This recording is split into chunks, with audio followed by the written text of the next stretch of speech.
안녕하세요. 이상로의 텐텐베거입니다. 8거래일 만에 코스피 시장에 돌아섰습니다. 오늘 매도하셨나요? 매수하셨나요? 혹은 고민만 하고 계신가요? 그 고민 와우넷 이상로 파트너와 풀어가시죠. 안녕하세요. 네, 반갑습니다. 네, 뉴욕 증시가 밤사이 흔들리면서 우리 시장도 주춤합니다. 사실 어제 방송 전에 시장이 너무 쉽게 오르는 것 같다고 좀 불안하다는 말씀을 하셨는데 맞습니다. 오늘 조금 오랜만에 쉬어가네요. 뭐 사실 이제 오늘 같이 쉬어가는 것은 쉬는 것도 아닙니다, 사실. 뭐 이거는 건전한 조정이라고 봐야 되는 부분이고, 시장이라는 것이 항상 뭐 지수에 대한 상승이 나타나지만 그에 따른 부분 자체에서 건전한 조정 이후에 또다시 상승을 하는 부분이니까 건전한 물량 소화에 대한 구간으로 판단을 하고, 오늘의 그 포인트는 이렇게 한번 잡아봤습니다. 우리 오늘 지금 TV 보고 있는 시청자분들 중에는 아내 바라기 분들도 많으실 것 같고 남편 바라기 분들도 많으실 것 같은데 그렇게 누군가를 바라고 보는 것을 바라기라고 합니다.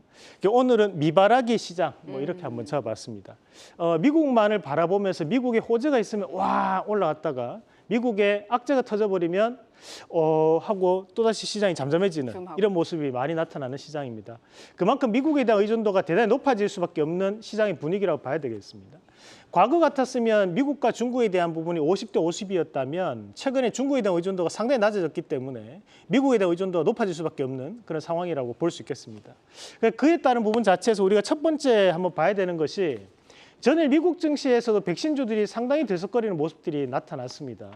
거기에 대한 가장 큰 이유는 바로 이 중국의 코로나가 다시 한 번 더 유행할 수 있다라는 부분이었습니다. 일주일에 지금 6,500만 명씩 증가할 수 있다라는 보고가 나오면서 전에 화이자라든지 모더나 관련된 기업들이 강한 상승을 보였고 마찬가지로 이제 국내 증시에서도 그에 따른 관련주들이 강한 움직임 보이고 있는데 몇 가지 기업들 한번 같이 한번 보도록 하겠습니다.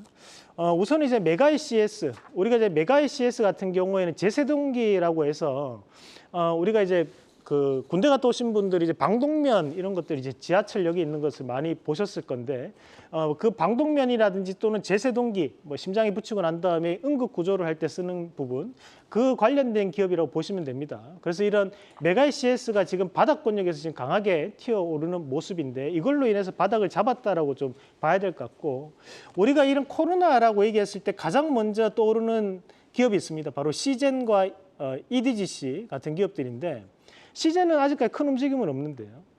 제가 판단했을 때는 이 시젠이라는 EDGC 같은 기업들 지금 현재는 바닥권역을 다지고 난 다음에 뭐 오늘이라든지 내일 같은 경우에도 한 번 정도는 강한 움직임을 나타낼 가능성이 좀 있지 않을까.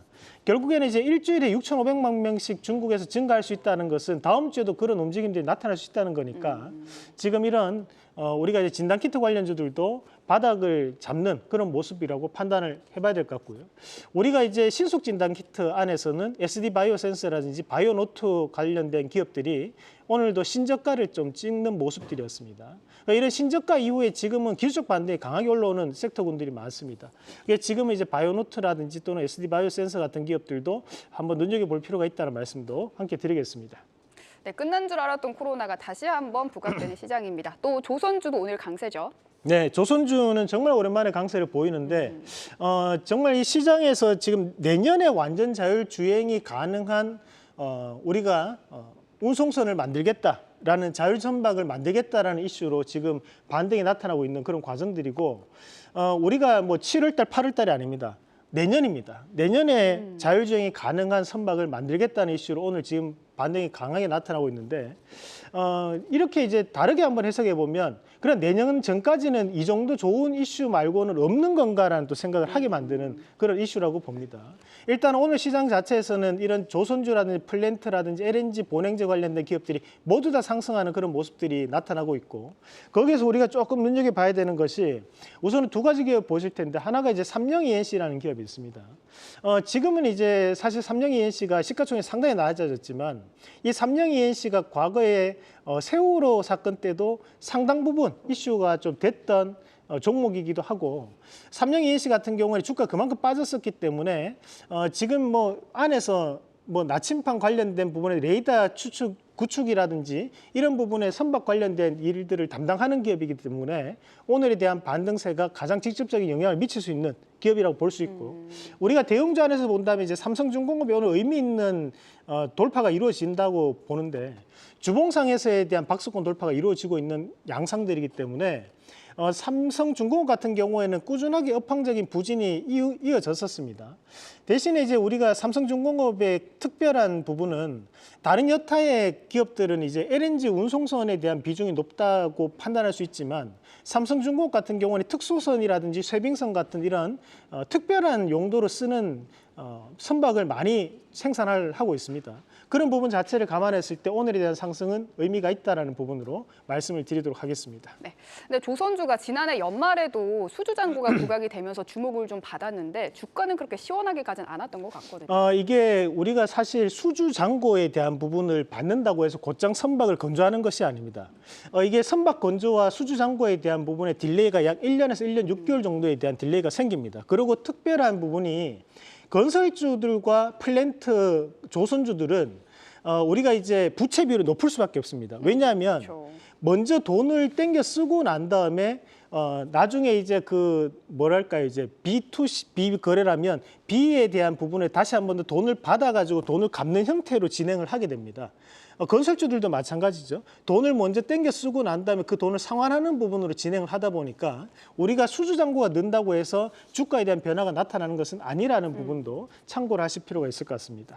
네, 그리고 오늘 음식이면 다 오릅니다. 음식료 업종도 강세인데 이 부분도 한번 살펴볼까요? 네, 저희가 지금 음식료 업종 같은 경우에는 지난주하고 지지난주 두 번에 걸쳐 가지고 관련된 기업들 한번 공부를 했었습니다. 그러면서 지금 사실 곡물 관련에 대한 가격이 오르는 것은 아니다. 유일하게 오르고 있는 것은 바로 설탕 가격이었고 또 한 가지 기억해야 되는 것은 현재는 체감 물가가 오르고 있기 때문에 음식료 가격에 대한 상승도 이어질 수밖에 없고 마진폭이 개선될 것이라고 했는데 지금 현재 시장에 대한 이슈도 이런 부분입니다. 또 한 가지 지금 오늘 시장에 이슈가 되는 것은 EU에서 18개월 만에 라면에 대한 수입 규제를 풀었다라는 이슈가 지금 되면서 라면 관련된 기업들이 또 강하게 움직이고 있는데 사실 이제 오늘 시장에서만 본다면 라면 관련주뿐만이 아니라 과자 관련주들도 강한 움직임을 보이고 있는 양상들입니다. 특히 이제 눈여겨봐야 되는 것이 이제 삼양식품이 지금 현재 유튜브 상에서는 불닭볶음면에 대한 인기가 전 세계적으로 계속 퍼져나가고 있는 그런 양상들인데 지금 주가를 보면 주가가 단기간에 많이 하락을 했습니다. 그럼 오늘 같은 경우에는 하방 경직선을 좀 뛸 수 있는 자리까지 내려왔다고 볼 수 있고 지금 농심 같은 경우에는 마진폭이 개선됐기 때문에 꾸준한 신고가를 갈 가능성이 대단히 높다고 봐야 될 것 같고요. 우리가 지금 설탕 가격에 대한 상승세가 전 세계적으로 나타나고 있기 때문에 그에 따른 부분 자체에서는 CJ제일제당을 말씀을 드렸습니다. 이런 CJ제일제당이 현재 바닥권력을 확인하고 난 다음에 서서히 바뀌어 나가는 구간 반드시 확인할 필요가 있습니다. 그리고 이제 우리 시청자분들 중에서 좀 좋아하시는 시청자분들이 좋아하시는 종목 중에 한 개가 오뚜기라는 기업을 좋아하시는 분들이 많으십니다. 그런데 오뚜기 같은 기업들은 투자하실 때 좀 조심하셔야 되는 것이 거래량 자체가 상당히 적습니다. 거래량이 적기 때문에 사기도 힘들고 나중에 팔기도 힘들어집니다. 그 부분 자체를 감안하셔가지고 음식료 업종이라든지 곡물 관련주들은 거래량이 적다는 것도 반드시 명심하셔서 원활한 거래가 될 수 있는 기업을 위주로 중장기적 관점으로 투자를 하시는 것이 바람직하다는 부분, 그리고 크라운 제과나 혜태 제과식품 같은 기업들, 과자 관련주들도 눈여겨보시면 좋겠다는 말씀도 함께 드리겠습니다. 네, 오늘의 트렌드는 AI 안에서도 조금 더 들어갔습니다. 생활 편의 AI입니다. 네, AI 관련된 기업들이 우리나라 안에도 대단히 많습니다. 그중에서도 조금 더 축약시켜서 내 생활에 대한 편의성을 증대할 수 있는 AI는 뭐가 있을까에 대한 부분으로 한번 같이 보도록 하겠습니다. 사실 전일 미국 시장에서 나스닥에 대한 부분에서 의료 AI 플랫폼 관련된 기업들, 슈레딩거가 크게 급등하는 모습도 나타났었기 때문에 국내 증시에서도 의료 AI 관련된 기업들이 좋은 모습을 보이고 있는데 우리가 이제 의료 AI가 가장 많습니다. 왜 많을 수밖에 없는 것이 실질적으로 이제 대체할 수 있는 현실성이 가능한 성장성을 동반할 수 있는 AI이기 때문에 많은 부분이라 볼 수 있고요. 특히 이제 루닛이 오늘도 신고가를 가는 모습이 나타나고 있고 우리가 이제 JLK라든지 또는 이제 뷰노 같은 기업들도 최근 들어서 주가에 대한 움직임이 대단히 좋은 모습들을 나타내고 있습니다. 자, 여기서 좀 더 눈여겨봐야 되는 기업이 이제 큐렉소라는 기업이 있는데 큐렉소가 2014년도에 T솔루션 1이라는 부분으로 가장 먼저 우리나라의 이제 의료에 대한 부분 자체로 진출을 했고 그 이후에 지금 한국 야쿠르트가 대주주입니다. 그렇다 보니까 지분 관계가 대단히 좋은 흐름을 나타내고 있다고 볼 수 있고요. 라이프 시멘틱스도 지금 공모가 대비해서는 상당히 빠져 있는 자리입니다. 그리고 이제 챗봇 관련해 가지고 우리가 지금 솔트룩스라든지 또는 네이버 또는 이제 셀버스 AI, 플리토 같은 기업들이 또 챗봇 관련된 기업으로도 알려져 있는 기업들입니다. 다음 그림도 한번 같이 보도록 하겠습니다.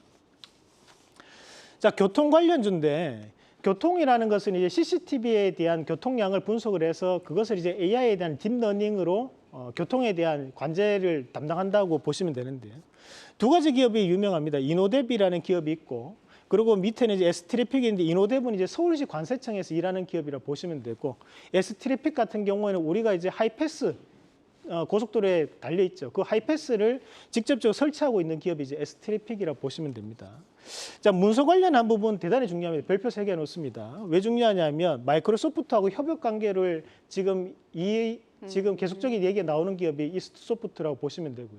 옆에 있는 폴라리스 오피스 같은 경우에는 문서에 대한 AI 관련된 시스템을 지금 국내에서 유일하게 접목시켜 있는 기업이거든요.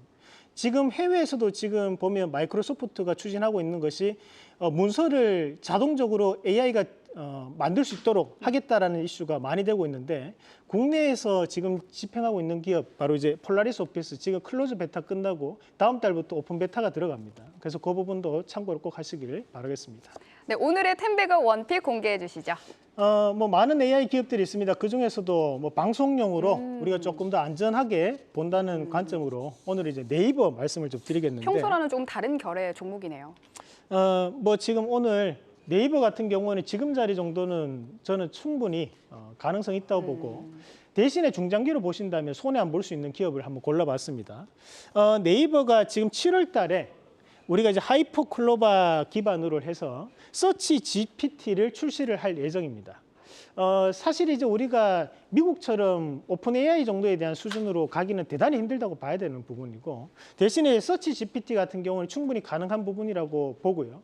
거기에 하이퍼클로버 같은 경우에는 한글에 특화되어 있는 기업입니다. 그래서 DB만 보더라도 지금 챗 GPT에 대한 부분에서 약 4배 정도에 대한 데이터 크기를 가지고 있는 상황이기 때문에 충분히 발전 가능성이 있다고 보고, 자, 두 번째는 이제 2분기부터 시작을 했던 것이 바로 삼성페이와 네이버페이에 대한 제휴였습니다.